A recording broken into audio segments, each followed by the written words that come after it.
This is M2. This technique uses a line and layers.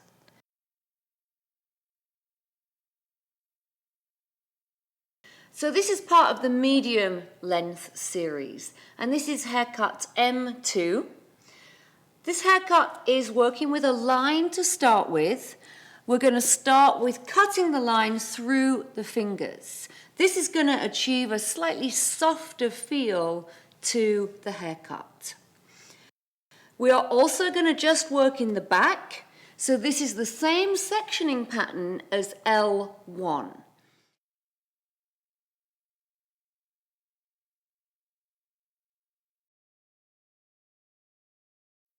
First of all, section off the middle area. I like to actually put in my first section in the middle and then go to the side and then go to the other side. So try and cut at eye level as much as possible. Also, think about how your client is sitting. It's very important that your client does not have their legs crossed and that they are sat with their legs evenly. Also, on my line, I have to control my elbow and keep my fingers down. If my elbow comes up, then my line is going to round up. So for a more advanced line technique, what I'm doing here on Katie is I've put my first section in on both sides. I've achieved the correct balance and what I want to see from my line and the correct shape. And now I'm going to actually cut the whole of this side, and then I'll cut the whole of the other side. It's just a different approach of cutting a line, and quite often I like to do this because you get into a really nice rhythm with your haircut to just stay on one side and not have to jump from side to side. But I think it's only something you would start to do once you'd mastered your line. This line will have a slightly softer edge to it because I am cutting it through my fingers. So when I comb the hair down, you will see that slight little bit of movement in the line, and that is correct. I can, however, also cut the line through the comb, just like we did on M1, and that is going to give you a sharper, cleaner, crisper line. So you have two choices. It's also possible to cut the line by pressing the hair against the skin, and that's also going to give you a very crisp, clean line. But be careful when you do that, because you have to make sure you're working on a good hairline.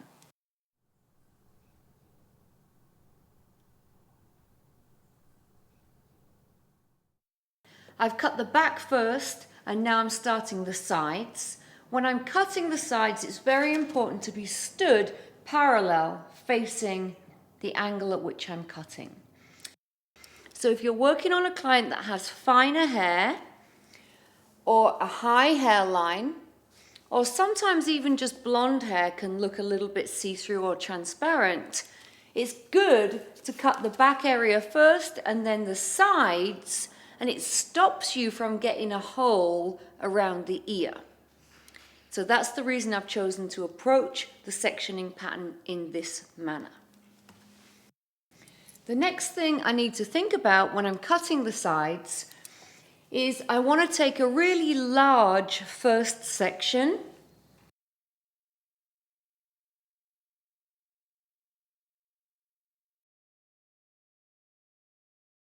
So when you are working around the ear, it's very, very important to loosen and soften your tension. When you're working with a line technique, as I have, you can work the back area in your fingers and continue working through into the sides in your fingers, or if you prefer, you might decide to come through and cut through the comb in the sides, whatever is necessary for the effect that you would like to create. I'm going to continue through my fingers to give a slightly softer effect on the bob line, but I have to be very, very careful around the ear to loosen my tension and do what we call tapping around the ear. So I'm going to comb the hair, hold it in my fingers, and then with my scissors closed, I'm going to tap or push and loosen the hair around the ear. This is going to allow for the protrusion of the ear and stop you from getting a hole in your line.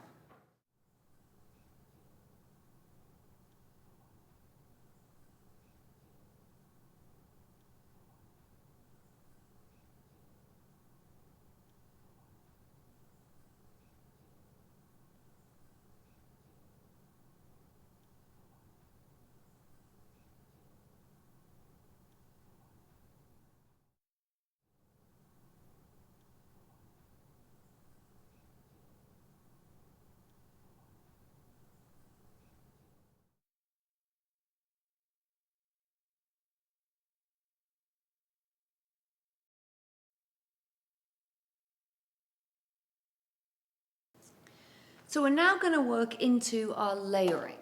We've established our line. First of all, we are now going to work on our layering.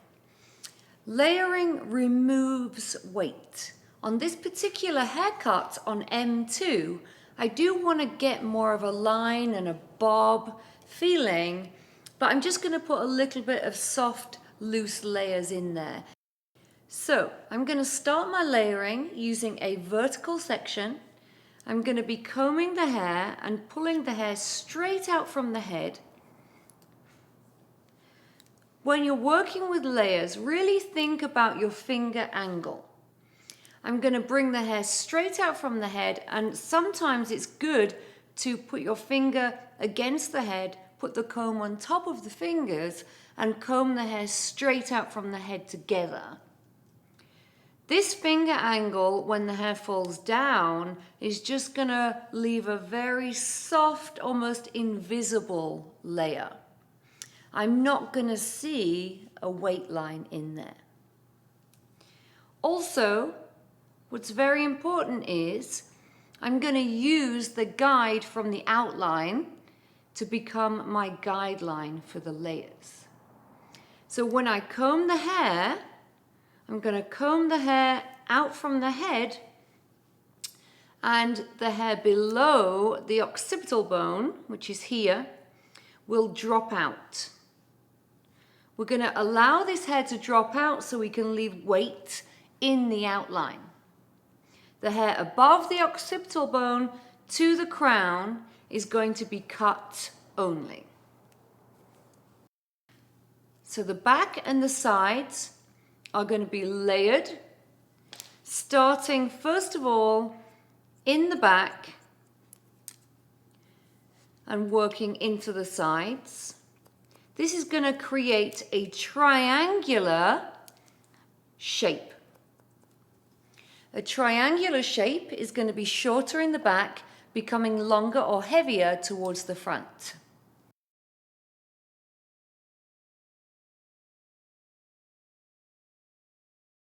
I'm starting in the back. I'm going to start to work back to the previous section, walking around the head until I get to the mastoid process. As soon as I get to the mastoid process, I'm going to continue with my sections through into the front, but I'm now going to use this as one stationary position, and I'm going to over direct all of the hair to the mastoid process.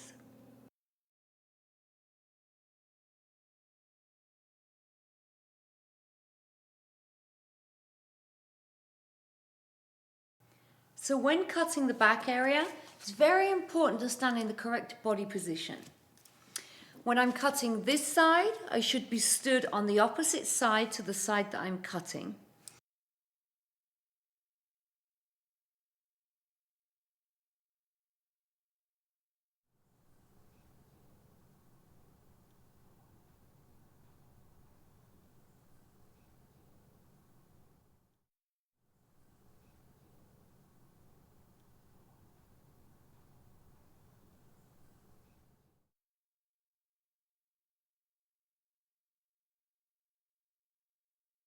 So now I'm working through the top area.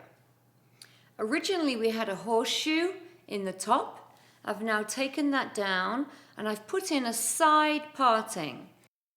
I'm going to take horizontal sections across the top. My body position is going to be stood behind, and I'm going to be combing the hair up and back, and everything is going to come back to that stationary point at the crown.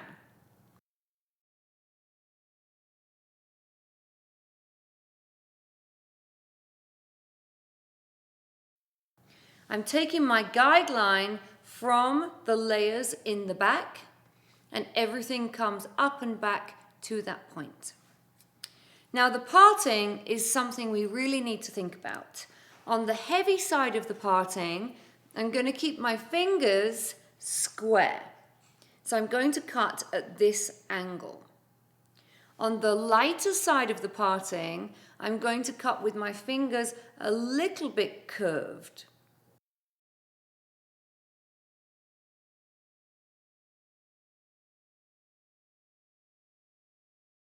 When the hair falls down, visually, it will look correct and balanced.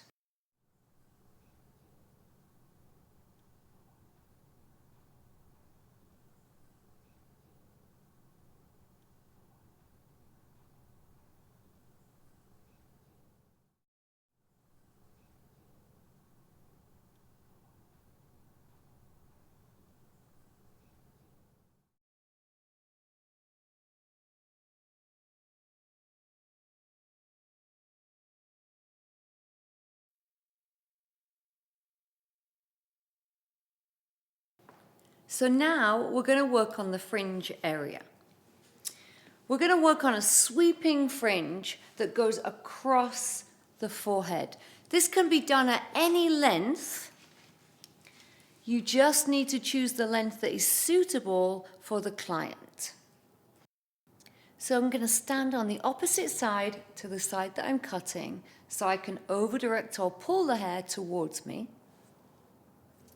Dependent on the effect that you want to create, you're going to elevate or bring the fingers down. If you want to create a stronger feeling, bring the fingers down and it's going to be more clean and definite. If you want to create a softer feeling, then you're going to elevate.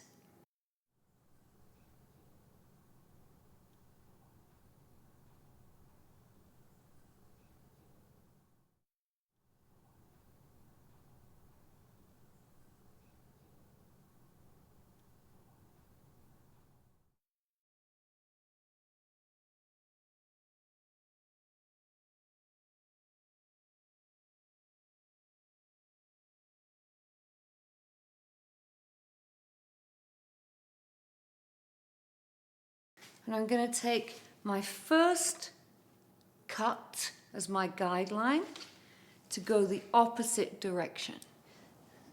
Essentially, I end up with an angle like that. So this is our finished M2 haircut, line, layering, side fringe.